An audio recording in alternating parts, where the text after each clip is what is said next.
এখন আমি যে জায়গাটিতে বসে আছি এটি হলো মদিনা থেকে ১০ থেকে ১৫ কিলোমিটার দূরে হবে একটা পাহাড়ি অঞ্চল। আমি আপনাদেরকে দেখাতে চেষ্টা করব যে এই পাহাড়ি অঞ্চলে একবারে লোকালয়ে পরিবেশগুলো কীরকম হয়, হ্যাঁ? যে এখানে আশেপাশে কোনো মানুষজন নাই, কিছু নাই, নিরিবিলি।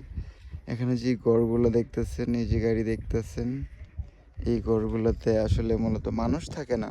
মানুষ ২-১ জন থাকে।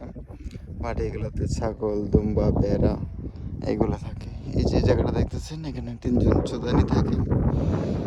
এখানে আমার একটা বন্ধু আছে, আমি ওর কাছে আসছি।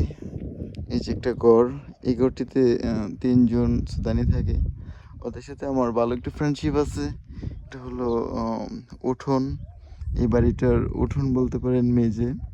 আর সবচাইতে ভালো লাগলো যে এখানে যে বিষয়টা এটা হলো যে এই জায়গায় এই একবার প্রত্যন্ত অঞ্চলেও এখানে কারেন্টের ব্যবস্থা আছে, ডিসের ব্যবস্থা আছে, ওয়াইফাইয়ের ব্যবস্থা আছে।